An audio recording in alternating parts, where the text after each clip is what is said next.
और रविवार की प्रदोष, जो काम दुनिया में कोई नहीं कर सकता वो अचूक फल की प्राप्ति रविवार की प्रदोष करा देती है। और रविवार की जब प्रदोष पड़ती है तो शिव बेलपत्र के पेड़ के नीचे निवास करते हैं। रविवार की अगर प्रदोष पड़ जाए, कौन से दिन? रविवार की प्रदोष के दिन ये प्रयोग अवश्य कर देखिएगा। ज्यादा बार नहीं करना है, केवल एक ही बार करना, बाबा स्वयं कृपा करेगा। अपने मंदिर में, अर्थात अपने घर के पास कोई मंदिर हो, शिवालय हो, देवालय हो, जहां शंकर भगवान विराजमान हो, शिवलिंग हो, ऐसी जगह पर अवश्य करें। हमें कहीं दूर जाकर ये प्रयोग नहीं करना है। अपने शिवालय, अपने जो घर के आसपास में शिवालय हो वो। एक बेलपत्र अशोक सुंदरी वाली जगह।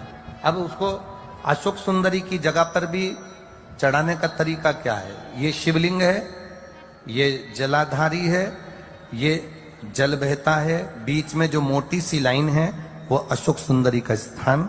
ये जो भाग है षडानंद कार्तिकेय गणेश जी और कार्तिकेय जी का। जलाधारी मतलब माता पार्वती जी का हस्त कमल।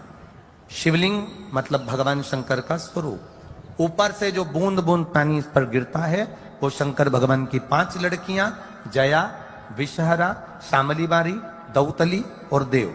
शिव जी की 5 लड़कियां ऊपर, एक लड़की शंकर भगवान की 6 नंबर की अशोक सुंदरी उनके चरणारविंद के पास, उनके गणेश, षडानंद, कार्तिकेय के मध्य में।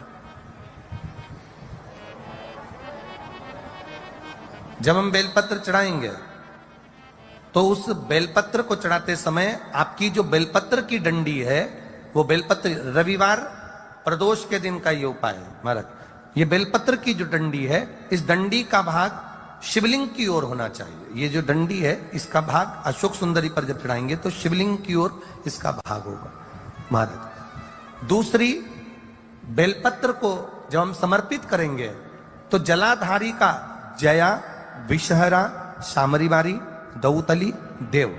मान लो जलाधारी ऊपर नहीं है शंकर जी के, तो उसका स्मरण कर कर 5 कन्याओं का नाम लेकर जया, विषहरा, शामलीबारी, दौतली, देव, इनका स्मरण कर कर शंकर भगवान के शिवलिंग पर बेलपत्र रखेंगे। बेलपत्र कहां रखना है? आप अगर यहां बैठे हो तो आपके विपरीत में डंडी का मुख होना चाहिए। ये बेलपत्र की जो डंडी है इसका मुख आपके विपरीत में हो। आप यहां बैठे हो तो डंडी उधर होगी, आप इधर बैठे हो तो डंडी का मुख इधर होगा, आप उधर बैठे हो तो डंडी का मुख इधर होगा। आपके ठीक विपरीत की ओर डंडी का मुख हो।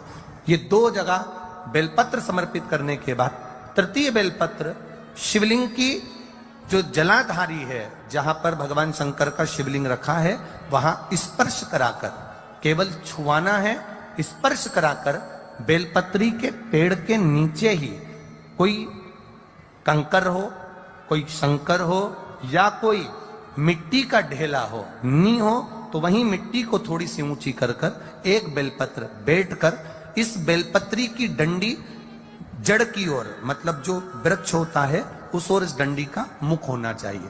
ये 3 रविवार के प्रदोष के दिन शंकर भगवान पर चढ़ाई गई बेलपत्र से हमारा गया हुआ धन भी पुनः आने का रहता है और हमारा जो व्यापार बार बार बंद हो रहा है, शिव की कृपा से एक बार चालू तो चालू हो ही जाता।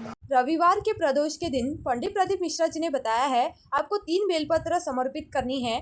पहली बेलपत्र अशोक सुंदरी के स्थान पर समर्पित करें। बेलपत्र की जो डंडी का भाग है वो शिवलिंग की ओर होना चाहिए। दूसरी बेलपत्र जया, विषहरा, शामरीबारी, दौतली, देव, इन 5 पुत्रियों का स्मरण कर कर शिवलिंग पर समर्पित कर दे। बेलपत्र की जो डंडी का भाग है वो आपकी विपरीत दिशा में होना चाहिए। और तीसरी बेलपत्र माता पार्वती के हस्त कमर पर छुआ कर, चढ़ाना नहीं है, बस टच कर कर किसी भी बेलपत्र के वृक्ष के नीचे अगर कोई शिवलिंग है तो वहां पर समर्पित करे। अगर शिवलिंग नहीं है तो वहीं पर थोड़ा सा मिट्टी का ढेला ऊपर उठाकर शिवलिंग बनाकर उस पर चढ़ा दे। बस ध्यान रखे बेलपत्र की जो डंडी का भाग है वो बेलपत्र के वृक्ष की जड़ की तरफ होना चाहिए। गुरुजी ने बताया है कि रविवार के प्रदोष के दिन यह उपाय करने से आपका गया हुआ धन वापस जरूर आता है और आपके घर में धन की कभी कमी नहीं होती। आपका व्यापार, नौकरी में तरक्की जरूर मिलती है। तो आप भी रविवार प्रदोष के दिन यह उपाय अवश्य करें। प्रदोष के दिन अगर मालूम पड़े, रविवार का जब प्रदोष पड़ता है ना, तो कहीं आपके घर में सूखा बेर भी रखा हो, बोर रखा हो, तो शिव जी को चढ़ा देने से रोग बीमारी समाप्त होती है। रवि प्रदोष है, कहते हैं रविवार का यदि प्रदोष पर्व पड़े ना, और शिव जी को 3 चीजें रवि प्रदोष के दिन दी जाती हैं। पहले नंबर पर 1 लोटा जल, दूसरे नंबर पर प्रदोष काल में दीपदान, और तीसरे नंबर पर भगवान शंकर के नाम का उच्चारण। पंचाक्षर मंत्र या षडाक्षर मंत्र या श्री शिवाय नमस्ते। जिस दिन रविवार की प्रदोष पड़े उस दिन एक लाल वस्त्र में पीली सरसों रखकर और उसके अंतर्गत कुछ भी एक, या तो बमूल का कांटा ना मिले तो गुलाब का कांटा ही उसके अंतर्गत रखें, और उसको शिव मंदिर का स्मरण कराकर शंकर भगवान का नाम लेकर रू भैरव, तो शिव पुराण कह रही है कि उस सरसों को कांटे को रू भैरव का नाम लेकर, जिस व्यापार जो नहीं चल रहा है, दुकान जो नहीं चल रही है, तो दुकान के सामने उस व्यापार के सम्मुख में उसको जला दिया जाता है। ये करा जाता है रवि प्रदोष के। कौन से प्रदोष? रवि। जिस सुख का भान करा, व्यापार की उन्नति के लिए, समृद्धि के लिए, लक्ष्मी के लिए इसका प्रयोग किया। तो 12 महीने की शिवरात्रि नहीं कर पाता और 12 महीने शंकर जी का पार्थिव लिंग का पूजन नहीं कर पाता, मात्र एक शिवरात्रि के दिन भी अगर वो पार्थिव लिंग का पूजन कर लेता है तो पूरे वर्ष की शिवरात्रि का फल उसको एक बार में ही प्राप्त। तो जिंदगी में उसने कोई व्रत किए ना किए हो, अगर एक व्रत शिवरात्रि का, प्रदोष की पीठ से लगी हुई शिवरात्रि का अगर कर लेता है तो उसको पूरे जीवन के व्रत का पुण्य फल प्राप्त हो। एक व्रत शिवरात्रि का प्रदोष पर्यंत की, अर्थात प्रदोष की पीठ से जुड़ी हुई। महीने प्रदोष आती है, हर महीने शिवरात्रि आती है। प्रत्येक शिवरात्रि, प्रत्येक प्रदोष को आप मिट्टी के अंदर मक्खन या गाय का दूध या गाय का घी, देसी गाय का मिलाकर शिवलिंग बनाकर उसकी पूजन करना प्रारंभ करें। 1 साल पूरा नहीं होगा, भले 20 साल हो गए होंगे, पर आपका गर्भ जरूर ठहरेगा, ये निश्चित। भले 20 साल हो गए, 22 साल हो गए, 25 साल हो गए, डॉक्टर ने मना कर दिया नहीं होगा, फिर भी आप बाबा पर भरोसा, बोल बम का नारा है, आप विश्वास के साथ शिव की आराधना करिए। गाय, देसी गौ माता का दूध, मक्खन, घी, ये हमारे मिट्टी के अंदर मिलाकर जब हम शिवलिंग का निर्माण करते हैं तो हमारा वंश बढ़ता। किसी व्यक्ति ने अपनी जिंदगी में एक नियम बना लिया कि मुझे प्रदोष के दिन बाबा देव अधिदेव महादेव को एक कमल का पुष्प चढ़ाना। और कई मौसम ऐसा होता है कि उसमें कमल का पुष्प नहीं मिलता, तो कमल गट्टा बाजार में मिलता, देखा है आप लोगों ने, काला कलर का होता है कमल गट्टा। एक कमल का गट्टा भी यदि देव अधिदेव महादेव को, यदि कोई कितना भी दरिद्र है, कितना भी गरीब है, उसका कोई व्यापार नहीं, कोई व्यवसाय नहीं, कोई नौकरी नहीं, कोई चाकरी नहीं, कितना भी परिस्थिति से मारा हुआ व्यक्ति है, अगर उसने प्रदोष की प्रदोष नियम बना लिया, प्रत्येक 12 महीने का मैं नियम लेता हूं और पूरे 24 प्रदोष मैं बाबा को कमल का, जिस समय पर कमल का पुष्प मिल जाए उस समय पर कमल का पुष्प चढ़ाओ, ना मिले तो कमल गट्टा चढ़ाओ। और जिसने प्रदोष का नियम बना लिया, 1 साल पूरा नहीं होगा और मेरा बाबा उसका हाथ पकड़कर उसको मंजिल तक पहुंचाना था। कितना भी दरिद्र, कितना भी दरिद्र।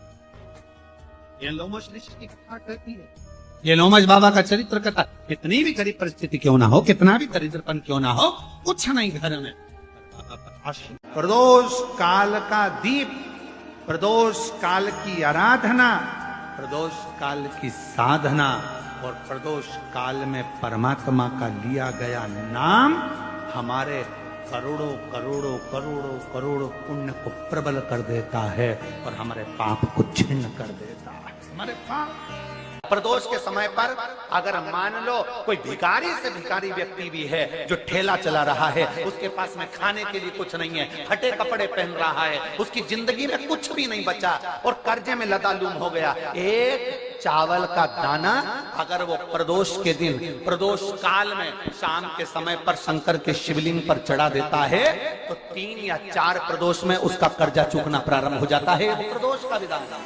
एक बेलपत्र, एक धतूरा, धतूरा जानते हो? अरे बोलो तो जम के, जानते हो ना? एक बेलपत्र, एक धतूरा, एक शमीपत्र। शमीपत्र कितना? एक बेलपत्र, एक धतूरा, एक शमीपत्र और एक सफेद पुष्प, केवल एक सफेद पुष्प, एक आखा चावल का दाना। आखा का मतलब जानते हो? मतलब पूरा सेगा चावल का दाना। एक चावल का दाना, एक सफेद पुष्प, एक धतूरा, एक बेलपत्र, ये सब हाथ में लेकर अगर तुमको ऐसा लगता है कि आपको ऐसा महसूस होता है कि मेरी सारी राहें बंद पड़ी हुई है और मैं जिस काम में हाथ डालता हूं वो काम आज होता ही नहीं, दिन लग जाते हैं। जब दुनिया के लोगों के पास में सुख आ जाता है तब भगवान मुझे सुख देता है, जब दुनिया का भला हो जाता है तब मेरा भला होता है। भगवान मेरी सुनता नहीं, सब राहें बंद है मेरी, कोई रास्ता सूझ ही नहीं रहा। अगर मैं फसल लेने की सोचता हूं तो फसल नहीं आती, काम करने की सोचता हूं तो काम नहीं होता, कुछ ना कुछ टेंशन मेरी जिंदगी में है। तो कभी मौका मिल जाए जिस दिन तुम्हारे हाथ में ये सभी चीजें हों, बेलपत्र, धतूरा, पुष्प, शमीपत्र, चावल का एक दाना, ये सब तुम्हारे हाथ में हो और शिवरात्रि का दिन हो, 12 महीने कोई सी भी शिवरात्रि का दिन हो, उसी शिवरात्रि के दिन जिस दिन आप दोपहर में मंदिर चले जाएं या शाम को जाएं या सुबह जाएं, कभी भी, पर शिवरात्रि के दिन अपने हृदय में ध्यान कर कर और त्रिपुरारी नाम का स्मरण कर कर, कौन सा नाम? त्रिपुरारी नाम का स्मरण कर कर भगवान शिव से अपने मन की बात कहकर, भोला सब दुख काटो, त्रिपुरारी नाम का स्मरण कर कर हाथ में लेकर भगवान शिव के शिवलिंग पर अगर हम समर्पित कर देते हैं तो ये निश्चितता है राहें अपने आप खुलना प्रारंभ हो जाती है, कार्य में सफलता। त्रिपुरारी नाम सुख देने वाला, परमात्मा पर भरोसा करने वाला और प्रदोष का व्रत करने वाला कभी खाली झोली लेकर नहीं जाता। याद रखना, जिसने परमात्मा पर भरोसा करा है और जिसने प्रदोष का व्रत करा है उसको शिवजी ने आज नहीं तो कल, कल नहीं तो परसों दिया है। जिसने बाबा पर भरोसा करा, जिसने सोमवार, पशुपतिनाथ ऐसे व्रतों को जो धारण करता है, कोई 16 सोमवार करता है, कोई पशुपति व्रत धारण करता है, कोई प्रदोष व्रत करता है, कोई सोमवार की अष्टमी का व्रत करता है, जो मांगा देगा, थोड़ा देर कर सकता पर देने में। पर जीवन में एक बार प्रदोष का व्रत मौका मिले, जिस कामना से जिस दिन का भाव आपके मन में आए कि मुझे रोग से मुक्ति पाना है तो ये प्रदोष मुझे करना है, मैं और रोग मुक्ति के लिए हम मंगल, जो भी आपके मन में आ रहा है, संतान प्राप्ति के लिए शनिचरी प्रदोष, आप उसका स्मरण करें। फिर लिखा शिव महापुराण में, बड़ा सुंदर लिखा वेद व्यास जी ने, मान लो आप प्रदोष का व्रत नहीं कर सकते, आप अगर व्रत नहीं कर सकते तो प्रदोष के दिन, प्रदोष काल में शाम का समय सूर्यास्त का कुछ पल, कुछ घड़ी के पहले से लेकर बाद तक का प्रदोष काल के अंतर्गत आप शंकर जी के मंदिर में जाकर 1 लोटा पानी, 5 बेलपत्र भी अगर समर्पित करते हैं तो संपूर्ण प्रदोष का फल आपके भाग्य में प्रबल हो जाए।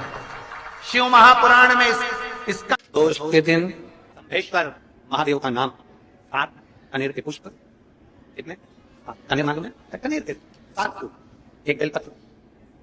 जिस समय पर कनेर का फूल बेलपत्र के साथ चढ़ाया जाएगा तो 7 कनेर के पुष्प सीधी बेलपत्र पर आपको रखना, 2-3 प्रदोष कर देखना। अगर कोई आपसे कहे कि आपका भाग्य ठीक नहीं चल रहा, किस्मत ठीक नहीं चल रही, आपके ग्रह ठीक नहीं चल रहा है, आप भाग्यशाली नहीं हो, पहले तो रुक जाओ, उसके बाद देवदेव महादेव के पास 7 कनेर के पुष्प 1 बेलपत्र में रखकर नंदीश्वर के पास में बैठकर श्री शिवाय नमस्तुभ्यम बोलकर अशोक सुंदरी वाली जगह पर स्पर्श कराकर भगवान शंकर पर 7 फूल के साथ बेलपत्री की डंडी अशोक सुंदरी की साइड हो, ऐसा स्मरण करते हुए शिव को समर्पित कर दे।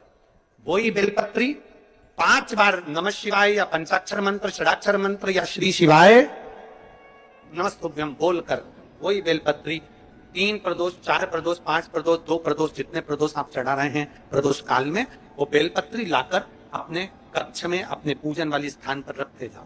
एक बेलपत्री एक प्रदोष पर लाओगे, अगला प्रदोष आएगा, कितना अंतर पड़ता है आपके भाग्य बदलने में, आपको खुद मालूम पड़ जाएगा कि आपकी किस्मत कैसे बदल। मेहनत आपको करना है, श्रम आपको करना है, आपको लगाना है। और बेलपत्री और कनेर का पुष्प शिव चालू करो, प्रदोष चढ़ाना। महीने में जो हर महीने शिवरात्रि आती है, मैं महीने की हर महीने जो शिवरात्रि आती है उस शिवरात्रि पर अपने गमले में, घर में जो मिट्टी हो, गमले में मिट्टी हो, पेड़ पौधे की जो मिट्टी हो, अपने गमले की ही मिट्टी को वहीं पर ऊपर उठाकर उसी गमले के अंदर शिवलिंग बनाकर वहीं पर पूजन कर वहीं पर उसका विसर्जन कर दूंगी। उसका भी जो पुण्य है उतना ही मिलेगा जितना पार्थिव शिवलिंग के पूजन का। कोई नियम बना लो कि 1 महीने में एक बार मुझे पार्थिव बनाना, कोई नियम बना लो मैं 3 महीने में एक बार पार्थिव बनाऊंगी, कोई नियम बनाओ कि मैं 6 महीने में एक बार पार्थिव बनाऊंगी, कोई नियम बना लो कि मैं साल भर में एक बार जो सावन के महीने में शिवरात्रि आती है, जैसा आप लोग सब ऑनलाइन बनाते ही हो, पार्थिव का निर्माण करो। एक संकल्प अपने भीतर।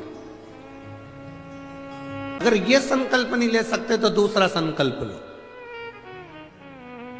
महीने में एक बार बेलपत्री के वृक्ष के नीचे जाऊंगी और बेलपत्री के वृक्ष के नीचे जल चढ़ाकर आऊंगी, जिससे बेलपत्र के वृक्ष की छांव मेरे मस्तक पर पड़े। कहते हैं एक बेलपत्र के वृक्ष में 33 कोटि देवी देवताओं का निवास होता है।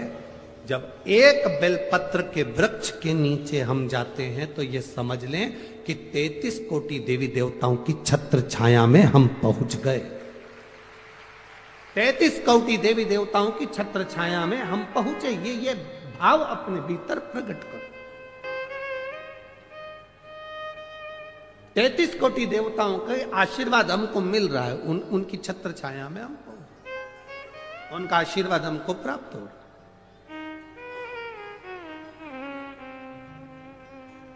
एक संकल्प अपने भीतर होना चाहिए। ऐसे ही शिव महापुराण के गुरुजी द्वारा उपाय देखने के लिए चैनल को सब्सक्राइब जरूर करें। श्री शिवाय नमस्तुभ्यं।